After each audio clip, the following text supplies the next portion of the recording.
Hello, Taylor Elwood here, and welcome to the Sovereign Submission podcast. Today, joining me live is Joe Burnham. Welcome. Well, thank you. Good to be here. Yeah, introduce yourself. Tell us a little bit about who you are and what you do. Yeah. So my name's Joe Burnham. I think at this point I'm increasingly landing more and more into. I've thought about myself in the staying human space, but I find myself increasingly drawn into the grief workspace, the life after loss kind of space, which started because. Um, I've been for a number of years now working as a freelance funeral officiant. Oh, wow. I was a pastor. If you go back a decade and a half, had some life transitions and changes and reshaping and things that happened that brought me out of that space. And then about 7 years ago, 8 years ago, ran into a funeral director just sort of randomly and said, "Hey, do you ever need somebody to do this?" And so it became sort of like a side gig for a number of years. And then about a year ago, my more corporate job decided that they were going to eliminate my position, and so I just reached out to all the directors I know and was like, "Hey, do you guys are you? Can you generate the services? Reach out to me. I'm available full time." And so I've been doing a lot of that, and then out of that started to stem doing specific coaching in the life after loss space. And I tend to say that because we as a society, we don't know how to grieve in the West. We don't know. We're scared of grief. We don't know what it is. We don't know how to do it. And so to say grief, it sounds sort of intimidating, but life after loss, everybody can sort of come along and say, yeah, I've lost something, and we don't always even recognize the full scope of the ways that we can lose things. And so that becomes part of this process, is to help people understand the broader nature of loss, the way it impacts us, how to step into it, and how to use it as a transformational tool, which has been a huge part of my journey, and sort of that was been part of how I ended up in this space as well. Mhm. Yeah, I agree with that we in the West don't know how to grieve. There's a real stigma around grief. And I think this is especially true for men Oh, absolutely. because we're kind of held to the standard of, well, if you're like big boys don't cry, or Hmm. the standard of don't show grief, don't show any emotion that isn't anger. Anger Yeah, is the acceptable emotion for men to share. Anything else, any other type of emotion is foreign, is considered to be like verboten. You don't show that. yeah, absolutely. And I think that ties in. I mean, we have an obsession with youth. We have an obsession with being right. We have an obsession with being strong. Um, our individualism and the heavy emphasis on the self-sustained individual. Well, if you're experiencing grief, if you're experiencing loss, if you hurt, if you have any of these other emotions, then you are failing in that individualism. And I think a lot more is dumped on men that way, as far as trying to live up to that standard, that stoic, self-reliant, Western frontiersman, doesn't need anybody, Lone Ranger vibe. Yeah, I find the whole individualism thing to be really like self-destructive in a way because Yeah. it's very limiting in terms of the expression of being a man or a person, and it very much keeps us from the fullness of connecting through community. I mean, when I think about grief moves because grief is shared. Hmm. And that's something that a lot of men are really uncomfortable with because it's like, oh, if I share what's going on with me, it could be weaponized against me, or it could be used in a way that isn't comfortable. First of all, how did you mentioned, being a funeral home, like a freelance funeral home officiant, and you talked a bit about your journey, but what's been your experience around grief itself, like on a personal level? And I know this is a Yeah. very important question to ask. We've It's all it, it's felt it. essential. Yeah. Yeah. No. And I think that's true. And I think that shapes how I do that work. And I think that's why I'm so comfortable with that work, is because I have gone internally. And I think there's different forms and different places and different ways that it has shown up in my life. So one of my favorite books on grief is called The Wild Edge of Sorrow. Mhm. Um, Francis Weller. and Yep. exactly. And he talks about different gates and different places where grief will meet us. And so one of the places that really shaped my grief journey actually was what he would call the second gate, which is the places that have not received love, the parts of us that have not received love. And so I grew up in a very sort of conservative, traditional Christian tradition thing, and that's where I was actually had risen up into the ranks of a pastor and was living in that space. But in that, there's a lot of focus on depravity. There's a lot Mhm. of focus on you're not enough, you're not good enough, you're not, you know. So and I really like soaked that all in as a child. Um and soaked in this idea of um, not being worthy, not being lovable, not being beloved. There's some abuse in my history. There's neglect. There's all kinds of other things that come up, bullying, all of these things along the way that happened that said you're not lovable. And then the church came on top of it and said, yeah, that's what you deserve because you have offended God, kind of thing.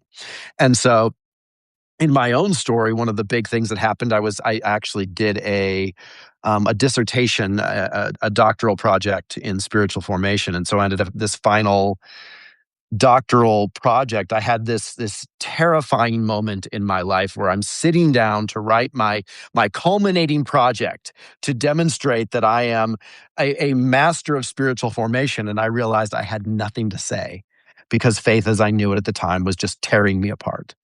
And it was because it just affirmed all of this of me that was unloved. And I ended up going back through and doing a dissertation because I was like, well, I paid all this money for my doctoral project. I'd like to actually graduate.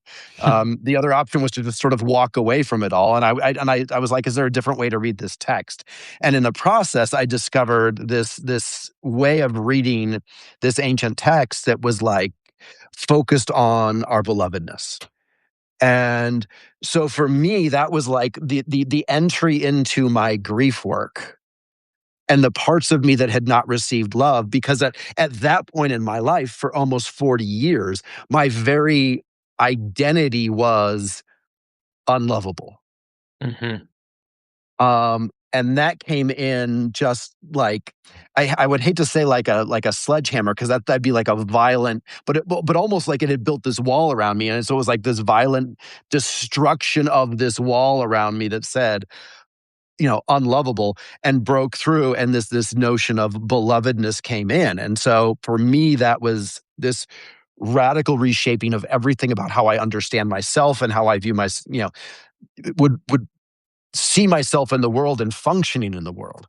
Um, and so that was sort of like stage one for me that way. I think there's another huge like realm in grief that's been really pertinent like the last 3 years or so. And I have a piece coming out on my We Can Stay Human Substack tomorrow on it, for Sunday, because tomorrow is the first anniversary of my dad's death. Mm. Um, and 3 years ago, I was when I first started reading Weller, and I landed at what Weller calls the fourth gate.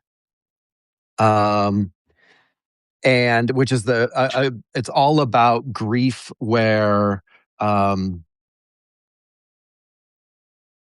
where it's about the things that we don't receive, the things that we rightfully should receive but don't receive. And Mhm. so there you come into like children should be seen by their parents. Children should, have the things that they are interested in be honored by their parents. And just sort of like there was a lot as I read through that chapter. I was like good healthy parenting just didn't happen in my home. And so um 3 years ago, I did like in November, December, I did a whole bunch of grief ritual work surrounding the side of me that didn't get things that I should have received as a child, and really trying to honor the child within me to um to nurture that aspect of me. And I went through a bunch of different grief work that cycled through. And it was really interesting because that was a year later that my dad called me, was like, I have cancer. And I spent 15 months where my entire goal, the last 15 months of my dad's life, was to father my father better than my father ever fathered me, and to Mm, show up for him in all the ways that he didn't show up for me. Not as a "I got you" or "I told you so," but because this now healed part of me that had gone into this grief work a year before said, "No, I can show up now. I can be here now. I can love now." Because what had been anger for most of my life had now been identified as a deep form of grief that I was able to tap some healing into. Um, and I guess I could give one more. Between those two, um, I had a season where I encountered what would be called the third gate of grief in Weller's work, where he talks about um, where we grieve the injustice in the world. mhm. And for me, it was grieving the ways that I had brought injustice into the world.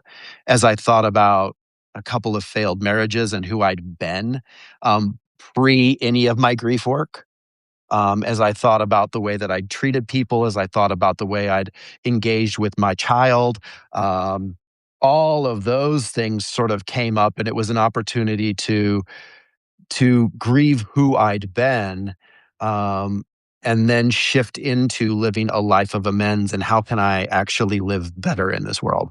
Um, and I bring up those three because none of them actually touch on what we often think about as the source of grief, which is usually like losing someone. So, like a year ago when my dad died, there was grief at the loss of this human. But those are three different ways of engaging in loss that we don't normally think about. And yet they they drive so much of our lives and the places that we live from. That's true. I feel like I can really identify with a lot of what you shared. I mean, I went through an extended period of grieving from 2017 to 2024 Mm, that I referred to as kind of my wintering. I lost my business in 2017 because of bad decisions I made, and I needed to go back to work. mhm. And that was really hard. And so I felt Yeah. grief for that. And then I started to come out of that grief and, was working on self-publishing and things like that. And then my dad died right before, like 2019. And then of course, COVID came and other things, and I ended up getting a divorce. And then I went through a couple of relationships that were I wasn't ready for them because I hadn't processed the grief. I delayed the grief Mhm. because I didn't know how to handle it. Absolutely. And finally, I came to a point where it was like, okay, because I'd gotten into men's work, I finally got to a place where I was like realizing, first of all, I'm not alone. Wow, that's a revolutionary idea. But secondly, I was realizing, like, oh, here is all of these deep feelings of grief that need to be expressed. And it wasn't, again, so much about the loss of somebody. And even with the loss of my dad, it wasn't really about the loss of him as a person. It was more about the loss of the opportunity to have a better relationship with him because that just hadn't really happened. Yeah. And so I think like, you're right. Grief comes in many different forms. And we often think of grief as just like, oh, I lost somebody.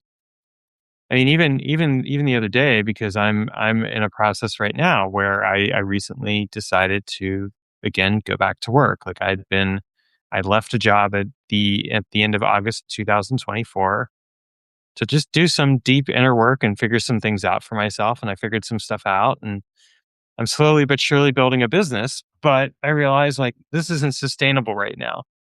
So Mhm. I go and I get I landed the job yesterday. I found out that I got it. Congratulations. Thank you. And I was happy about it, and yet I also had grief. And I'm like, wow, it's so I just allowed myself to fall apart for the day. Yeah. Like I'm No, gonna let I myself fall apart because I realize like I'm grieving this perceived loss of freedom and everything else. And I'm like, but then like today, I'm like, but wait a minute, nothing's stopping me from continuing to work on my businesses and grow them and turn them into something amazing and successful. The only difference is that I've made the responsible adult choice of financially supporting myself while I do that process. So I'm not like, oh my gosh, I'm burning through all my resources. And No, yeah, I still I needed that totally moment. get I Yeah. totally get that. And well, and it's like a year ago. So it was 5 weeks after my dad died that the company I was working for let me go. And they decided to eliminate my position, which was and it was sort of like the girl who I love this company. And I have a deep affection for the founder. We are still close and he had nothing to do with my departure. It was actually his loss of power that resulted in my departure.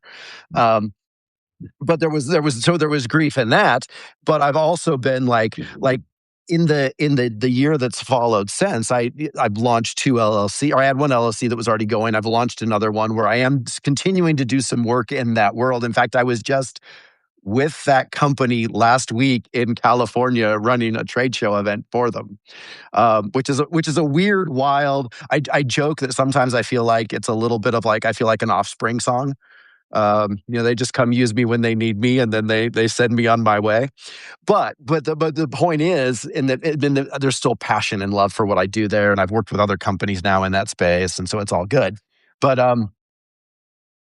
but there's I've had all of this freedom now for 11 months, and things are working mostly, and it's like it seems to be building, and it seems to be moving in the direction it can. And I'm like, I love like not being W-2'd. I love the freedom. I love this opportunity and the possibility. And yet I also realize that there's some like this next couple months are going to be a real test as to whether this actually is sustainable. Um, or do I have to do all of the above? Do I have to go back and find somebody to get a job with and then do my business stuff on top of that or on the side or swing it all in? And then there's the questions of how do I have something that has enough flexibility that I can actually do the funeral work that I love. And so yeah, that's interesting that the grief of the loss of freedom or the flexibility, because there is some loss of flexibility when all of a sudden you've got locked in hours. You're expected to be certain places at certain times and do things certain ways, and so that does change dynamics.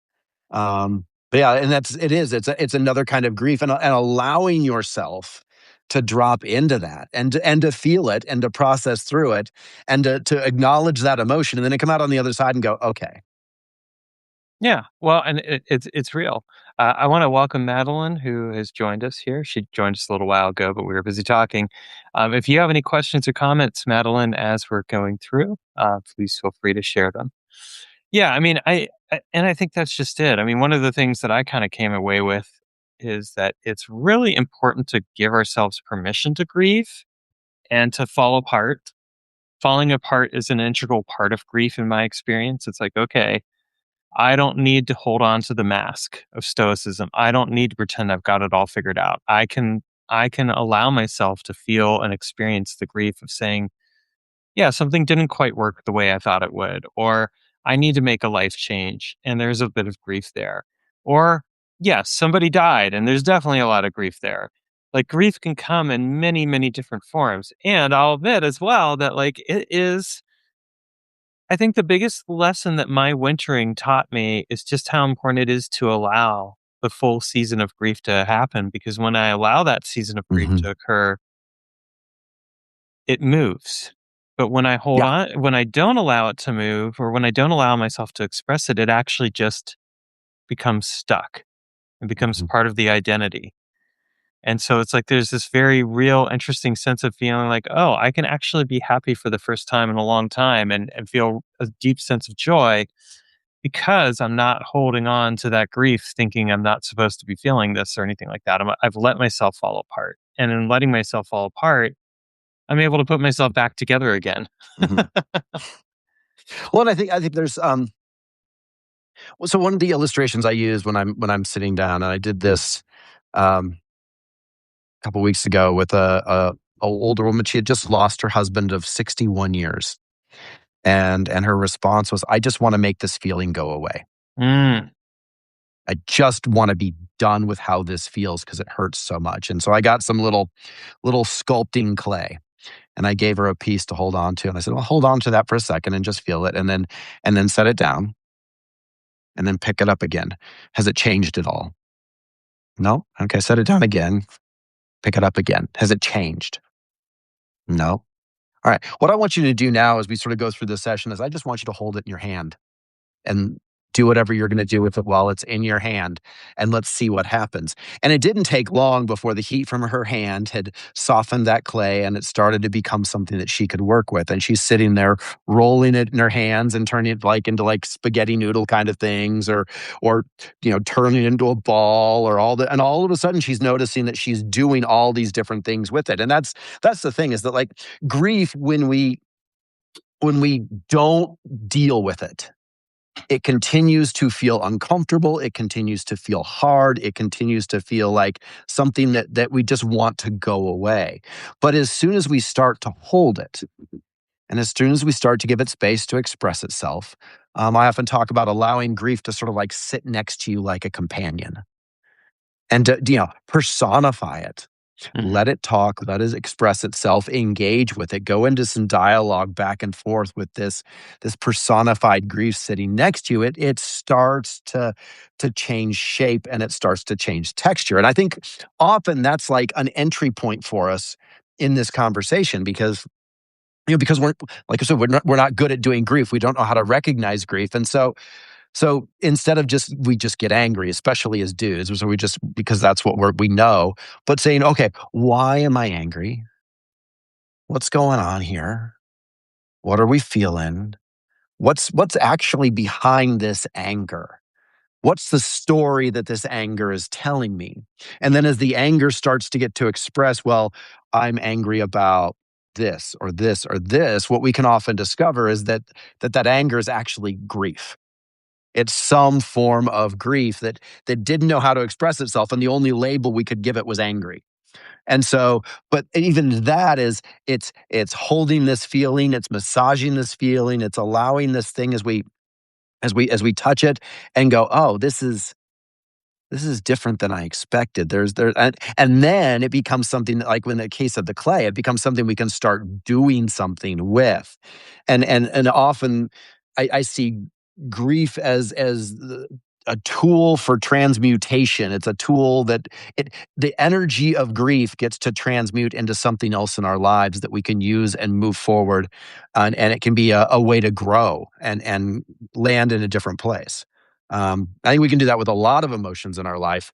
Um, I think we can do that with anger. We can do that with, if you're familiar with Montauk Chia, we can do that with sexual energy. We can do that. I mean, like all these different energy like forms and the things that they come into us. We can work with them, and grief is just another one in that line. Yeah, I mean, that's what I find, and I think, like, when I look at anger, I think that anger is kinda like I kind of visualize like a wine bottle in a way. Anger's the cork at the top Hmm. of the bottle. Like, once that gets Mm, popped, then all the other emotions that the man hasn't been allowing himself to feel come forth. yeah. The interesting thing is that when I mean, I've done some trainings in like facilitation work, is that when I look at this in relationship to women, it's grief is usually the acceptable, or sadness is the acceptable emotion. Hmm. And once the grief pops up, that's when the anger and the other emotions that she hasn't been allowing herself to feel comes through. Yeah. So there's this really interesting kind of dichotomy there. Whereas for men, it is really the grief of feeling kind of allowing ourselves to feel the the depth of our emotions and saying, oh, they're underneath this anger, which is really, in a sense, like the anger is kind of like a shield. Like, I got to Hmm. shield Oh, it's absolutely. I'm shielding my heart from other people, and I'm shielding my heart from myself, because if I allowed myself to feel the full depth of this, I wouldn't know what to do with it. Hmm. It's the tip of the iceberg that's above the water. There's all this other stuff that's down below. It's submerged, it's hidden, it's underneath, or it's the wine in the bottle waiting to be popped. But yeah, it is that protective of all of the things that we don't know what to do with. Well, the stuff we don't know what to work with, the stuff all of that is down below. Yeah. So, welcome, Ray. Glad to have you here. If you have any questions or comments, feel free to leave those in the chat here. So, I one of the things that you mentioned before we got on the call is that you do have like a worksheet or something along those lines. Could you tell us a little bit Yeah. about that? So one of the things I do is as I put together a lot of ritual. I do it for myself on a regular basis. I do it and just ways of being intentional about moving through things, creating space to think, to reflect, to feel, to and so I decided that since I was doing this and sort of I built it. There was one of the posts that I put up a couple weeks back on Manhood Reimagined, and it was right after I posted that you were like, "Hey, can we do a live?" And I was like, "Yeah." So let's do a ritual for the sovereign submission community that I'll just post on my website and make available. So just my name, joeburnham.com/sovereign. I now have posted there a ritual guide. The idea is for those of you who are interested in doing it, that you um, it moves from anger to grief to beauty, and so it becomes this sort of invitation pathway, a reflection, to sort of delve in and do a little bit of work that way. Ritual is one of the things that I have found has been so powerful in my life. Whether it was coming back from when I first read. Uh, Weller and was trying to deal with the parts the things that I didn't receive growing up with my parents. I had a multi-stage ritual that I did there. Just yesterday, I was sitting at the cemetery where my dad is buried and doing some ritual grief work um, in front of his headstone. Um, just working through my own stuff because tomorrow on the actual anniversary of his death, I'll be taking my mom out there, and so I don't need to do my stuff that day. So I did it yesterday. No, yeah. Well, and first of all, I laud you for that because that is a really important thing because of course she'll need you then. Secondly, I did share the link in the comment or in the live chat, and then also for people who watch this later on, I'll make sure that there is a link in the show notes as well, so they can Yeah. access. Yeah, And yeah, I will keep it. I will keep it. I'm about to actually redo my whole website, but I made sure that the new version of it already has that link in place, so oh, everything's good. great. Thank you.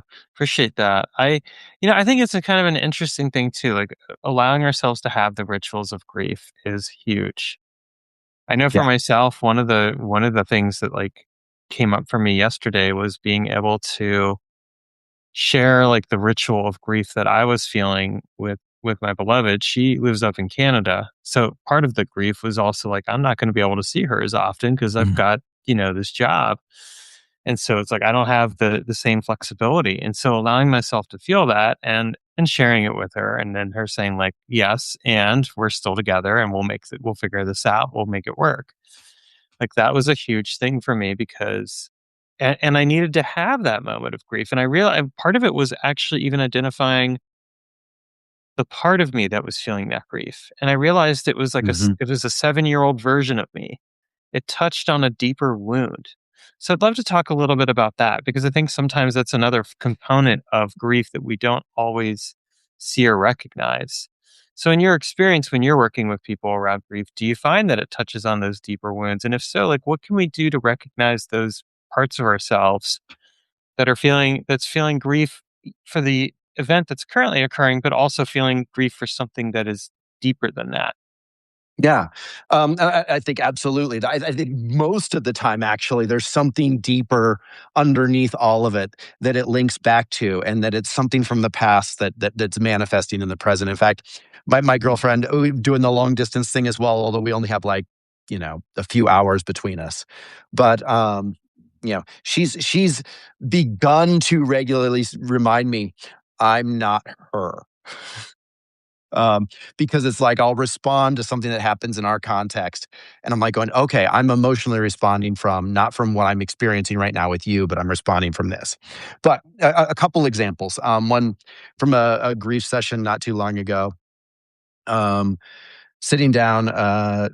talking with a woman who she recalled the day she learned that she wasn't allowed to cry or cry in public. Mm, And she was at her mother's funeral, and her father, when she started crying, asked her husband to take her out of the room. mm, And so she learned in that moment that expressing emotion in community where there's someone there to help hold it and to provide that safe container for that grief to exist, that wasn't welcome. And so one of the things we've been doing in our coaching and in our dialogue is creating a place where she is safe to cry in front of someone else mhm, and to have that grief be held. But she so that was preventing her from grieving a current loss because she wasn't allowed to grieve a past loss. Um, I think so much of like what I was doing, um, and so that was just being intentional about creating that safe space. So that was one way of handling it there is just having somebody that you trust that can be in that space with you. What I did 3 years ago, as I was thinking about how I was raised in childhood, is I actually said I went and did research on like basic childhood needs. Like, and did all this web research and pulled up a list of like, okay, these are the things that every kid like has a right to have in order to have a healthy childhood. And then I wrote like the header at top of different pages that just the line, this is what we need, bum, and had like a stack of like 10 or 15 pages or something like that. And then I began to write with a pencil in my left hand, which is my non-dominant hand. mm, And I started to write my memories and experiences that I had as a kid. mhm, Um, and there's something about writing with your non-dominant hand that it taps, it moves past the cerebral cortex and drops back into more of a limbic sort of sense of the brain. But it also helps sort of bring the child, the inner child in me, a little more to the surface. I didn't like fully step back into it, and you never want to go back into the past memory and live as if it's current. That's a great way to re-traumatize yourself.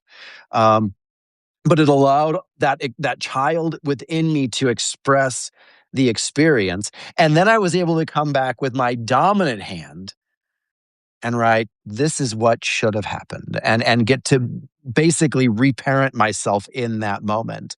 And I came alongside and met the child within me with truth about, "This was wrong. This shouldn't have happened this way. Here's what I'm offering you now, and here's what we're gonna do now." And we reset that, and then I went through and did a whole thing where um, I put all of I have a candle holder thing that I put all those strips, I tore them up and said, "This is not the story that defines me anymore. This is not like who I was. What I experienced as a kid does not get the definition of me." Burned all that stuff, and actually, then about a month later, after letting those ashes sit and sort of be there and be present, I did another whole ritual thing where I ended up watering down the ashes a little bit and did like, instead of doing like the Ash Wednesday cross thing, it was like all painted. I looked like, William Wallace in Braveheart getting ready for war, painting myself in ashes, and did a whole ceremony around seeking wisdom from the various cardinal directions and sort of the knowledge contained in each of them, and then washed it all off as like I am I am moving from this life that I had known into something new, and there's sort of like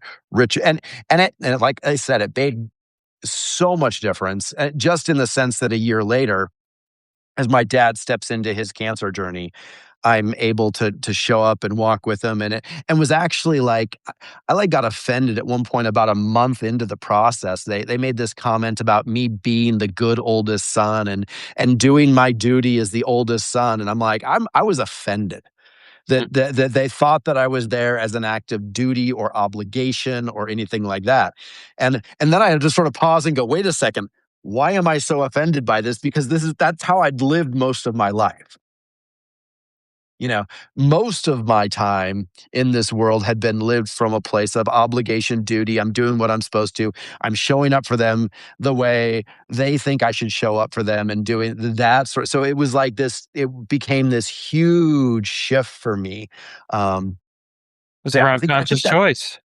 yeah, It's conscious yeah, choice. I mean, that's huge. Is when we make a choice consciously. I mean, this is something that I talk a lot about, like in regards to DS dynamics and submission, which isn't really relevant to hmm grief here, but it is relevant to what we're talking about here, which is that it's the conscious choice that a person makes versus a choice made from codependency or hmm from a place of like or obligation. Like you were consciously choosing to be there for your father. And it was an act of service, but it was an act of service that was oriented around your conscious decision to say yes, as opposed to a decision that was based off yeah. of a societal expectation, and that's huge. It's a very You powerful experience. show up in a totally different way. Right. Hmm It transforms things. I mean, that is part of and I think that in a way that, like, that is, like, a huge part of what's missing from a lot of people's experiences around grief is that there's that sense of, like, well, I'm grieving something, and a lot of it's just unconscious patterning as opposed to a conscious choice to grieve. Yeah. Well, what does a conscious choice of grief look like? And so rituals can be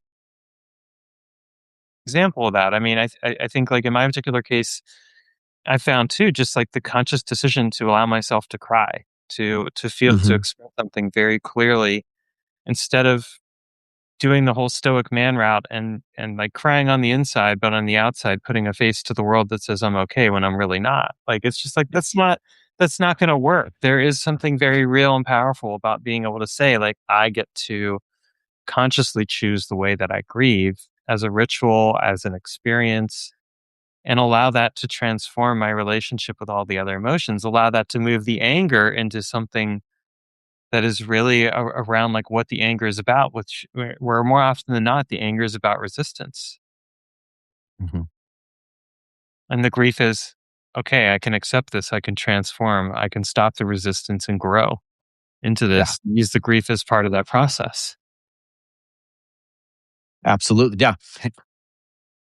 And that's that, and I think that's always the goal in this is, um, you know, you don't do grief work to get stuck in grief work. You don't do grief work to sit there and wallow in like and it's like anything else that's traumatic. Like, if you can go to work on your trauma or these things that happen to you, which has an element of always a grief element to it. But we talk about, oh, I was traumatized.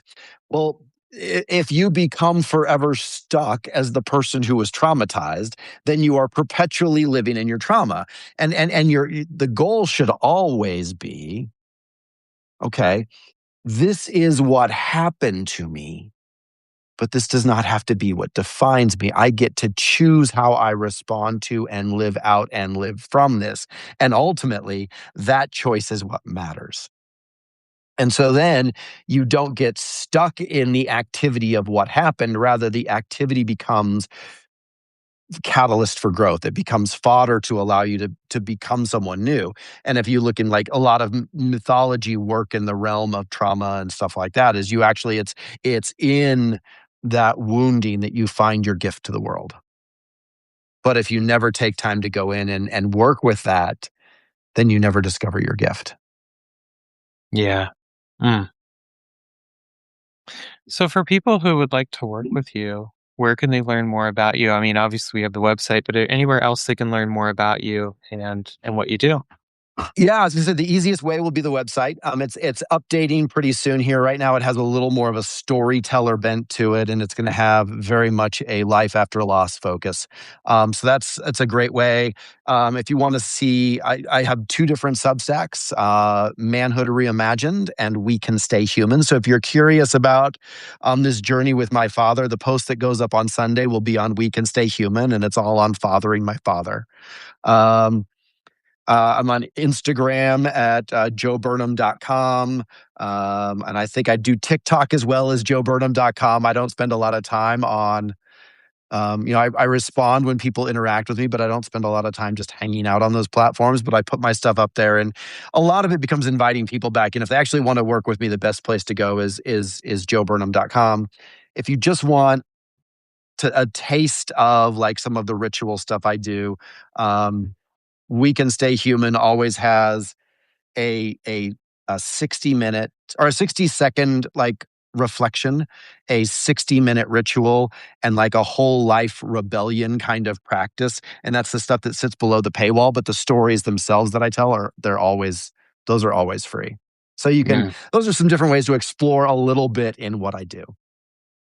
Well, I want to thank you for coming on. I really appreciate everything that you shared, and I've been enjoying reading your Substack and commenting on and responding to the stuff that you share. So, I mean, I definitely would recommend that for anyone. I think it's really important that we get multiple perspectives on masculinity and also on the experiences of the emotional experiences and like the mental being and everything else. So, thank you for sharing the work that you do. Yeah. Thank you for the invitation, and I've really appreciated the conversation. And while I've enjoyed reading some of your stuff, it's been a whole lot more fun just to interact and do a little back and forth today. All right, take care. Take care.